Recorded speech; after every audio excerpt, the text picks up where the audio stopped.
নমস্কার, অ্যাক্টিভ নিউজের পক্ষ থেকে আমি সায়ন্তন আর আপনাদের শারদীয়ার আগাম শুভেচ্ছা ও আন্তরিক অভিনন্দন।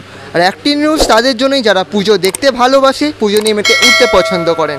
তো অ্যাক্টিভ নিউজের পক্ষ থেকে আজকে আমরা উপস্থিত হয়েছি সাঁতরাগাছি কল্পতরু স্পোর্টিং ক্লাবেতে। আমরা এখন পাশে পেয়ে গেছি ক্লাব কমিটির মেম্বারদের ও থিম মেকারকে। তো আমরা এখন সরাসরি কথা বলে নেব থিম মেকারের সাথে। নমস্কার, আপনার পরিচয় এবং ক্লাবের বর্ষটা একটু বলবেন। নমস্কার, আমি সৌরভ ঘোষ। এই বছর ক্লাবে 41তম বর্ষ এবং এই 41তম বর্ষে আমাকে এই বছরে পুরো দায়িত্বটা দেওয়ার জন্য আমি সকল মেম্বারদের যেন অসংখ্য ধন্যবাদ। এবার এখানেই ধীরে ধীরে আমার কাজ গড়ে উঠছে। বিগত 2 মাস ধরে আগস্ট থেকে আমার কাজটা শুরু হয়েছে। মেনলি প্রস্তুতি পর্ব কেমন চলছে? প্রস্তুতি পর্ব তো এখন পুরোটাই তুঙ্গে। এখন সবাই ব্যস্ত, দিন রাত খেটে সবাই কাজ করছে এখন এই মুহূর্তে। দর্শকদের কি চমক দিতে চলেছেন আপনাদের এই থিমের মাধ্যমে? দেখুন, একটা কথা বলবো যে শিল্পী হয়ে কর্তব্য থাকে যে সমাজে কিছু জিনিস ধরে মানে মানুষের চোখে তুলে ধরার জন্য। তো সেই জায়গার থেকে আমি চেষ্টা করব কিছু মেসেজ বার্তা দেওয়ার জন্য। মানুষ আসুক, এসে বাকি জিনিসটাও দেখতে পাবেন। একটু খোলসা করে বলেন না, মানে থিমের এই ভাবনাটা একটু জাস্ট বিস্তারিতভাবে যদি বলেন। হ্যাঁ, থিম আমাদের এই বছরের থিমের নাম হচ্ছে বাস্তবতা। তো বাস্তব জীবনে যা ঘটে চলেছে, যেমন খুব একটা মজার বিষয় হচ্ছে এই বছর এই ক্লাবে কাজ করতে এসে, যেটা আমাদের জুন মাসে আমাদের থিম সিলেকশন হয়ে গেছে, কিন্তু এই মুহূর্তে দাঁড়িয়ে যা যা ঘটে চলেছে চারি সাইডে, যেগুলো আমাদের সঙ্গে যেন কোথাও একটা মিল খেয়ে গেছে, মিল। তো সেইটা বেশ আমাদের কাছে একটা বেশ পাওনা আলাদা।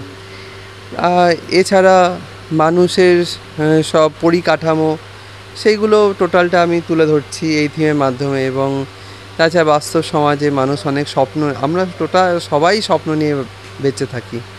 এবার এই জিনিসগুলোকে নিয়েই আমার টোটাল কাজ। তো থিমের সাথে কি প্রতিমা সামঞ্জস্য রাখছে, না প্রতিমা পুরোটাই সাবেকি আনার ওপর থাকছে? না, থিমের সঙ্গে প্রতিমার আমার অবশ্যই সামঞ্জস্য আছে। এবং এখানেও সুন্দর একটা মজার জিনিস আছে, আমি সেটাকে এখন বলছি না। আমি দর্শক আসুক, দর্শককে আমি অনুরোধ করব, সকল মানুষকে দর্শককে অনুরোধ করব, সকলে আসুন, আমাদের মণ্ডপ দর্শন করুন, প্রতিমাকে দর্শন করুন। পরের আপনাদের জন্য যে সারপ্রাইজ যদি বলি, ওটাই থাকলো। আপনারা আসুন, দেখুন, দর্শন করুন। কী কী মেটেরিয়ালস ইউজ করছেন এত সুন্দর মণ্ডপ সজ্জা সাজাতে? আচ্ছা, আমার এখানে কাঠ থাকছে, চট থাকছে, টিন, প্লাই, কাপড়। শুধু কি মেটেরিয়ালসই রাখছে, না কোনো ছবিও থাকছে সাথে? ছবি মেটেরিয়াল তো থাকছে, ইনস্টলেশন আর্টের উপরে টোটাল কাজটা হচ্ছে। এটাই তো একটা ছবি, মানে পুরো মণ্ডপটা কাজের পরে তো পুরোটা একটা ছবি। এবার যদি বলেন যে হ্যান্ড পেন্ট, সেটা থাকছে, হয়তো খুব রেয়ার থাকবে, সেটা থাকবে, কিছু জায়গায় থাকবে। অসংখ্য ধন্যবাদ। তো আমরা কথা বলে নিলাম থিম মেকারের সাথে। এবার আমরা সরাসরি চলে যাব ক্লাব কমিটির মেম্বারদের কাছে। তো নমস্কার, প্রথমে আপনার পরিচয়টা একটু দেবেন।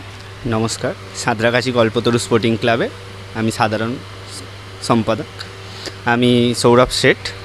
তো দেখুন, একটা ক্লাবের পুজো করতে গেলে অনেকটা হার্ডওয়ার্ক করতে হয়, কাঁধের ওপর প্রচুর রেসপন্সিবিলিটি থাকে। সব কিছু মাথায় রেখে এত সুন্দর যে পুজো করছেন আপনারা, তো এই পুজোটাকে নিয়ে কি বলতে চান? পুজোটা আমাদের কাছে একটা আবেগের মতন, মানে পুজোর সময় খাওয়া দাওয়া, নাচ গান, এই সেই, মানে পুজোর ওই 4 দিনের আনন্দের জন্য আমরা 3 মাস ধরে ওই কঠিন পরিশ্রমই করে যাই। আমাদের কাছে পুজোটা একটা আবেগ। আমাদের ওই পুজোর প্রথমটাই ভালো লাগে, এই প্যান্ডেল হচ্ছে, ঠাকুর দেখছি সামনে, এইটাই আমাদের কাছে একটা বড় পাওয়া। তো এত সুন্দর মণ্ডপ সজ্জা, লাইটিং, এত কিছু করছেন, তো যে সকল দর্শনার্থী আপনাদের মণ্ডপ পরিদর্শন করতে আসবেন, তো তাদের উদ্দেশ্যে কি বলতে চান? প্রত্যেক বছরের মতন এবছরেও আমাদের একটা অন্যরকম চিন্তাভাবনা নিয়ে এবছরও আমরা থিম করছি। আমাদের 41তম বর্ষ এবছর। আমরা প্রত্যেক বছরই মানুষকে কিছু না কিছু নতুন চমক দিয়ে থাকি। আমরা এবছর চেষ্টা করেছিলাম প্রথম থেকেই যে কিছু একটা ডিফারেন্ট ভাবার, সেই ডিফারেন্টটা আমরা ভেবেছি। এবার চেষ্টাও করছি সেই ডিফারেন্টটা মানুষের মধ্যে যাতে তুলে ধরার চেষ্টা করতে পারি। মানুষ কতটা সেই জায়গা থেকে বুঝতে পারবে বা কে কোন রকমভাবে বুঝবে, সেটা এখনও আমরা ঠিক বুঝতে পারছি না, কারণ কঠিন যে পরিস্থিতি এখন চলছে, আমাদের থিমটা তার সাথে পুরোপুরি সামঞ্জস্য হয়ে গেছে। ওই কারণে আমরা একটু চিন্তাভাবনা করছি। এবার মানুষ তো আশা করি ভালো লাগবে। যখন আপনাদের মণ্ডপে যেমন একজন সাধারণ মানুষ আসবেন, তেমনি কোনো বিকলাঙ্গ মানুষ বা কোনো মানুষ এসে হঠাৎ অসুস্থও হয়ে যেতে পারেন, তো তাদের জন্য আপনারা কিরম ব্যবস্থা রাখছেন? আমাদের এখানে হুইল চেয়ারের ব্যবস্থা থাকে। এবার মণ্ডপ আমাদের সেই রকমভাবেই রেডি করা থাকে যাতে কোনো রকম শারীরিকভাবে প্রবলেম যদি কোনো মানুষের হয়, ক্লাবে ব্যবস্থা আছে, দুটো শৌচালয়ের ব্যবস্থা করা রয়েছে। ক্লাবে অসুস্থ হলে সেখানে মেডিকেল বক্স থেকে শুরু করে এমনকি পাশাপাশি যারা ডাক্তার আছে এখানে আমাদের তাদের সাথেও কথা বলা থাকে, অ্যাম্বুলেন্সেরও ব্যবস্থা থাকে। সব কিছুই আমাদের এখানে আশেপাশের ভেতরেই ব্যবস্থা করা থাকে। তো স্বেচ্ছাসেবকদের ভূমিকা কতটা এবছর? স্বেচ্ছাসেবকদের ভূমিকা বলতে গেলে আমাদের ক্লাবের কমিটির মধ্যেই সব যত ছেলেরা আছে আমরা সবাই একতাভাবে মিলেমিশে সব কিছু কাজকর্ম করে সব কিছু আমরা মেনটেন করার চেষ্টা করি। এবার তার উপর ভুল ত্রুটি থাকতেই পারে, এবার যতটা পারবো আমরা চেষ্টা করব আমাদের নিজেদের বেস্ট দেওয়ার।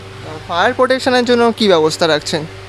ফায়ার প্রোটেকশানের জন্য আমাদের প্রত্যেক বছরে, এবছর যেহেতু আমাদের চটের ওপর মেটেরিয়ালসে কাজ হচ্ছে ওই জন্য ওটার দিক থেকে আমরা স্পেশালভাবে কিছু ভেবে রেখেছি। এবার আমাদের প্রত্যেক বছরে যেরকম ফায়ারের থাকে সেগুলো আমাদের করা থাকবে, তারপরেও কিছু এক্সট্রা ভেবে রাখা থাকবে। দর্শনার্থীদের আপনাদের মণ্ডপ পরিদর্শনের সুবিধার্থে যদি আমাদের ক্লাবের লোকেশানটা একটু বলে দেন। আমাদের ক্লাবের লোকেশান, যদি আপনি বাসপথে আসতে চান তাহলে সাঁতরাগাছিগামী যে কোনো বাসে উঠে জানাগেট বাক্সারা বলে একটা স্টপেজ হয়, সেই স্টপেজে নেবে। সেখান থেকে 2 থেকে 5 মিনিটের রাস্তা, যাকে খুশি জিজ্ঞেস করলেই হবে, সাঁতরাগাছি কল্পতরু স্পোর্টিং ক্লাব। এবার যদি আপনি ট্রেন পথে আসতে চান তাহলে হাওড়া থেকে রামরয়াতলা স্টেশনে নামতে হবে, সেখান থেকে 5 থেকে 7 মিনিটের ডিস্টেন্স, সেখান থেকে আপনি যাকে খুশি জিজ্ঞেস করলে আমাদের ক্লাবকে দেখিয়ে দেবেন। অসংখ্য ধন্যবাদ আপনাকে। তো আমরা আশা করবো আমাদের এই বছরের পুজো অনেকটা সফল হোক। তো পুজো রিলেটেড এরকম আরও সুন্দর সুন্দর ভিডিও দেখতে হলে আপনারা অবশ্যই অ্যাক্টিভ নিউজকে দেখুন, অ্যাক্টিভ নিউজকে লাইক করুন, শেয়ার করুন, সাবস্ক্রাইব করুন। ক্যামেরাম্যান দেবমাল্যর সাথে আমি সায়ন্তন। ভিডিওটি শেষ পর্যন্ত দেখার জন্য অনেকটা ধন্যবাদ।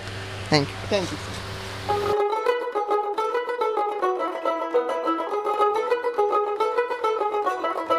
দেখ মন কাশবন দুলছে যে শাড়ি, কবে ঢাক দেবে ডাক দিন গুনছে যে তারি। দেখ মন কাশবন দুলছে যে শাড়ি, কবে ঢাক দেবে ডাক দিন গুনছে যে তারি। শিউলি মাখা গল্প আগমনীর সুর, তোমার টুলির গন্ধ ছড়ালো। বলো বলো দুর্গা এলো, বলো বলো দুর্গা এলো, বলো বলো দুর্গা।